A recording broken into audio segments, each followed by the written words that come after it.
character that you can't also play a very straight. So I wonder how you arrived at the interpretation you did. Well, Rue was already introduced on the show before I was actually cast as Rue. So they sent me episode 13 that I wasn't actually in, that Rue was in, and I got to see a little bit of who she was and what she was capable of. And so then last season, when I came onto the show playing the psychiatrist, we sort of started out that I was just this nice psychiatrist who was in trouble. And when we got to shooting that final scene with Michael, Jonah and Greg said, you know, we kind of just want her to be more like you. And so I was like, wait, what are you saying about me? So then, I mean, Richard's such a great director that I feel like he did my first episode of this season and my first episode being introduced as the character, and I think he just helped me from being too crazy. Just the right amount of crazy, I guess. Although, I have to say, when I saw her today, I was a little unnerved. She's the sweetest. She's like you know, the sweetest person on the planet, but somehow I want to keep my distance after watching these episodes. No, that was it with teenage work. I'm a big Joss Whedon fan.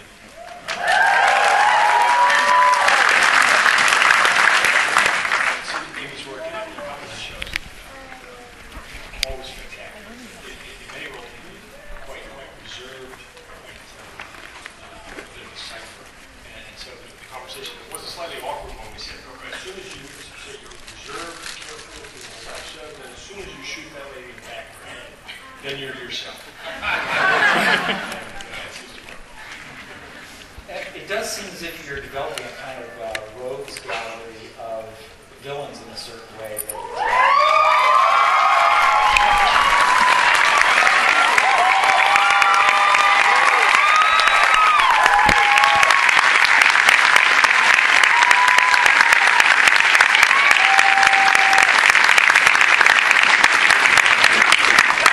I guess I don't have to say Jim Caviezel is in the house.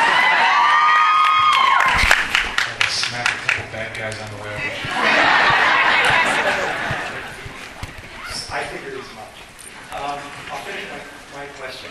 It seems as if you're kind of developing a kind of rogues gallery of villains. Certainly with Rude, you have Elias, he's always kind of lurking in the background. Was that one of the original ideas you had in going into the series? Absolutely. I went in to sit down with Jim Davis to talk about movie stuff. Long one to sit down with Jim and request.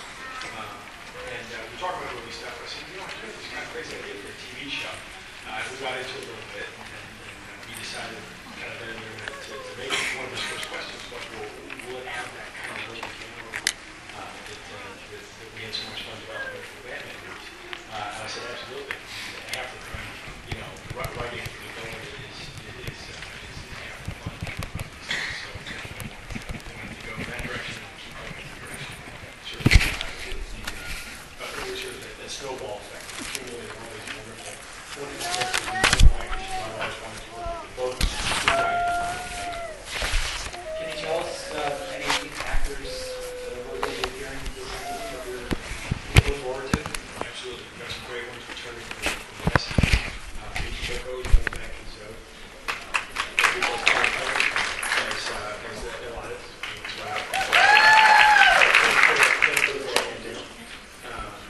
Mark Pellegrino guests.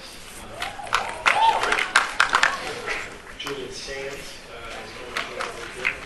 We've got some really great folks. Ken Leon will return as soon as it's got to be. Great.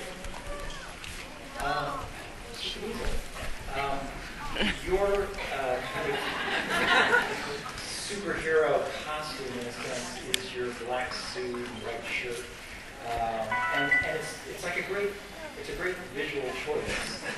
Certainly, as somebody watching the show, when you are in a fight scene, those kind of stark colors are like very sharply delineates you on the screen. And I wondered how the suit, how you carry yourself in that, and how it affects affects you when you have to do these kind of actions? Well, I have a good tailor. Everything's very simple with Grease, basic. There's nothing, it isn't like to carry too many things. And that was the stuff that he learned in the Special Forces. Right. Just takes what he needs. And do you do most of your own stuff? When we see those fight scenes, is that you doing most of that? I'd say 85% of it. And it seems like a kind of combination of, I don't know how you train, it seems like that kind of Muay Thai, lots of elbows, lots of palm strikes. I wonder what kind of training you've done for that. Well, I had 4 years of it when I was a young guy,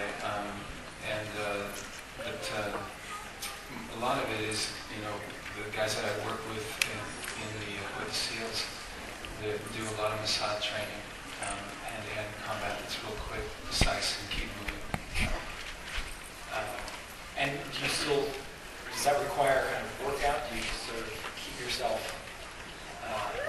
together? Do you have to train regularly for that kind of thing? In the off season, I train regularly with it and just try to pick up stuff because we're moving so quickly. It's hard to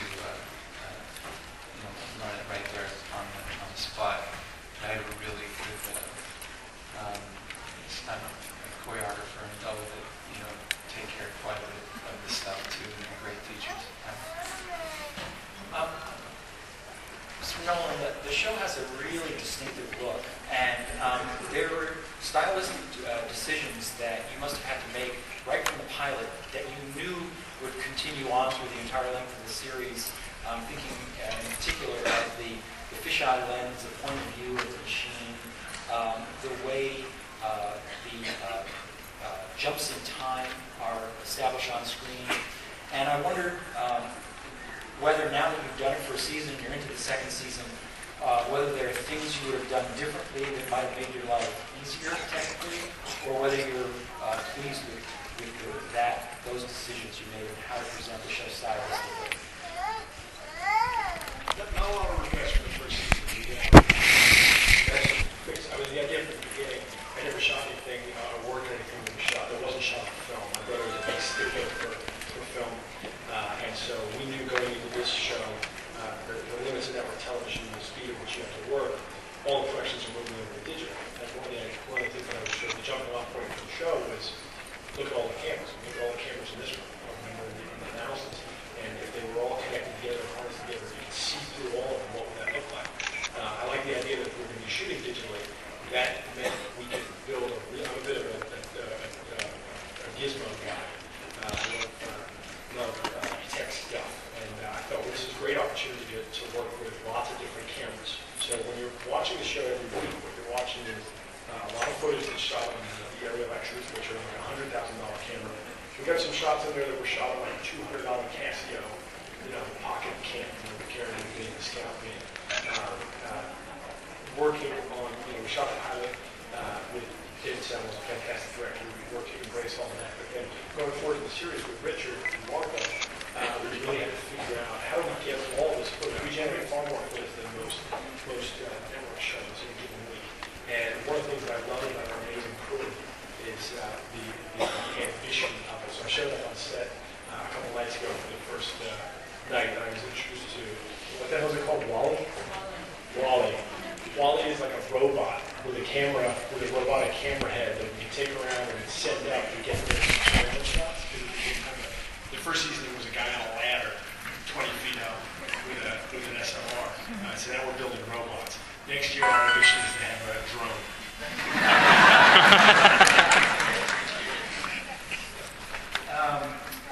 Mr. Cleasel, your voice. If you missed that, it's amazing. How low can you get it for the microphone still to pick it up? And how low do you want it to be? Well, unfortunately, a lot of our stuff is outside, and information, and it's kind of hard to speak up real loud because you're giving up all that intelligent information to everybody else. So I've got to keep it down, which makes me have to do quite a bit of time looping. Perfecting you. Mr. Emerson, you actually said to me just before we went on stage when you looked at the dog that can become your scene partner. And I wonder how that has changed your work experience, that you, in a sense, have another co-star. Well, it could be, the old adage is never work with babies or dogs. And there's sense to that, because you'll never win the scene. And you give the best performance of your life, and the dog or the baby will still be more fascinating than you, because they're purely not trying. There's no acting. It's a dog and a baby, and they do just what they do. But I have to say that I've grown really fond of Boker, my comrade. And it is a little, you have to do the scene, you have a few more repetitions, because Boker doesn't always hit his mark perfectly. Can you imagine? But after a while, there's also something freeing. It's that thing of, if you worry about somebody else, it frees you up a little bit. So I'm maybe not being quite so particular about my little bit of play acting, and thinking about how can I help Boker to get where he needs to be, and try to read his mind a bit and predict his behaviors. So I'm getting to enjoy it, I have to say. And I'm a dog person to begin with. It's great. You're a very generous actor. Well, I don't know. Ms. Henson, I must say that when I saw the pilot of the show, I thought, I can't believe they have somebody as talented as Troy P. Henson who's going to play this cop who's just going to be like, what's going on here, and is going to kind of funnel information to these two heroes. But obviously, as the series went on, we really began to see how your character was going to play in such a crucial way. And I wondered if, when you first came into the show, whether you had any apprehension that this could indeed prove to be just a kind of cop, trying to play by the book, reacting off these two guys kind of role, and that it would be limited to you. Well, I'm an actress. I mean, anybody has followed my career. I don't really believe in small roles. I mean, I've done movies where I had like one line and people are still quoting the line today. So I don't really operate from there. I guess for me, the most exciting thing was getting the call from a writer like Jonathan Nolan. Like, he called me personally because I told my people I don't want to do TV. I hate TV. I don't like the pace.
explaining to her that Carter, to us, is the heart of the show. It's the way the audience, it's the character through whose eyes the audience sees the show.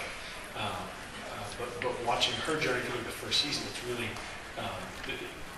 the journey. It's her journey from the beginning to the end, that she's chasing these two ne'er-do-wells, and then slowly but surely learning that she really has more in common with these outlaws than she does with the cops sitting right next to her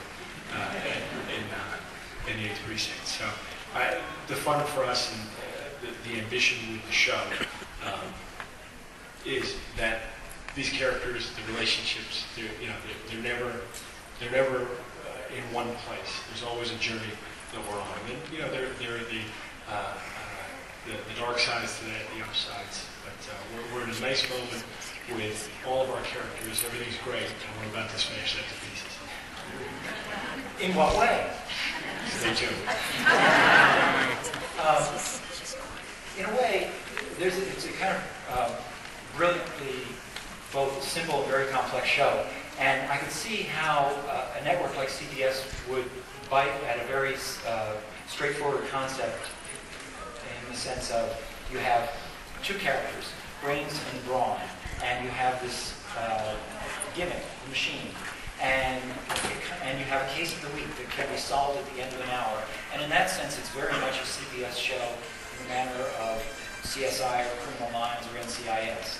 But as the season went on, there's just these layers of character development and a kind of very gradual but persistent layering in of mythology and themes and talking about artificial intelligence and corruption on the very highest levels.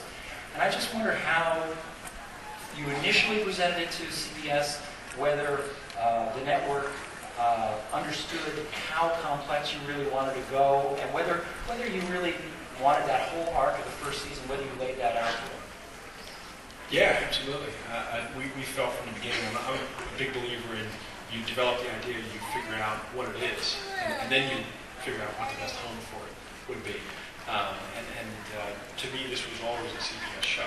For exactly all the reasons, I think you actually would have sold it much faster than I did. Explained it much more articulately than I did. But that was the idea. You look right now at the state of television. It's kind of an interesting place. It's not a million miles away from the film business. When I first started working in the film business, we had summer movies that reached a massive audience, and we had kind of award-bait in the year. And I think what's happening on TV right now is you have network television shows which reach a vast audience, but too often can become very, very staid, sort of frozen in amber. If it's working, you want to just leave it there and let it sit for 8 years. But the flip side of that coin is you have all these amazing shows that are being made right now on cable, which are more of the novel-like, serialized shows. But to me, the high watermark was always to be able to do both. And the idea of the show was to look at New York, 8 million people, and choose and tell a story each week, but to also tell this massive story. And I kept trying to pretend it wasn't about artificial intelligence in the early meetings, because I'm like, I don't know, we're going to slip that in there. We're going to sneak that past them. And then finally we got to a place where one of the folks that I was working with at the studio finally said, well, what's it really all about? I said, okay, here's what it's all about. It's all about the world right now and the fact that things are about to get really weird. All these technologies that we have, that we've come accustomed to just in the last 5 to 10 years, when you look at the new iPhone, the things that it can do, that you know about, and then the things that it's doing that you don't know about, that it's doing in concert with advertisers, with the technology companies, and in which you're being tracked, and in which we have all entered into this giant cluster of information. And as we like to say with the show, we pitched originally science fiction, but the truth is we believe this show is, or we believe the reality is one firmware upgrade away from our show. This is where the world is kind of heading, and we wanted a mechanism by which we could explore some of those questions. How far is too far? How much of the invasion of privacy are you willing to put up with to protect yourself? And so we get to play in all those areas in a really kind of fun way, and the more we lean into that, it seems like the more the audience responds to it. So you've been very powerful.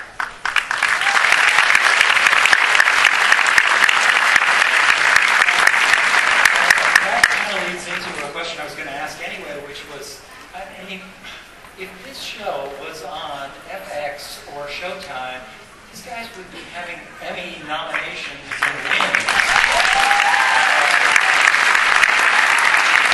I just feel like to a certain extent, the satisfaction of, you are somebody who creates mass entertainment. You want the biggest audience possible for your entertainment. And you get that still on network television.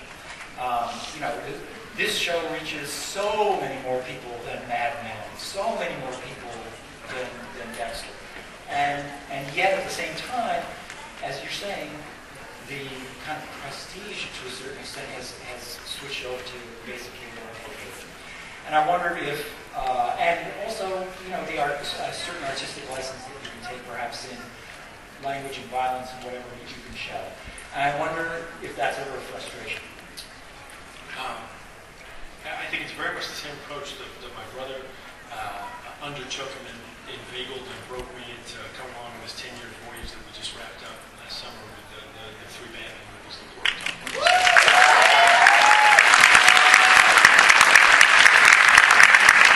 At one point, when we were very, very early in prep on Batman Begins, someone said to me, I was having dinner with a friend, and they said, Batman movie? And there was a tiny, barely concealed amount of contempt in there. I grew up with Batman as a favorite character of mine, so I took umbrage at that. But what really bothered me was the idea that you had to have 2 things. That essentially, if you were interested in sophisticated or provocative questions, you had to turn the brain off for the entire summer and then turn it back on again and start going back to the movie theater in October. I just thought that was preposterous. I thought there's no reason why you can't have both, why you can't have a massive summer movie that asks, hopefully, provocative questions, that tells a compelling story, and that would allow you to work with actors who deliver, award-worthy performances. And that's exactly the same mentality we're trying to bring to broadcast television, which is this is where the big audience is, and why can't those shows be provocative? And why can't they ask interesting questions? And why can't they have the best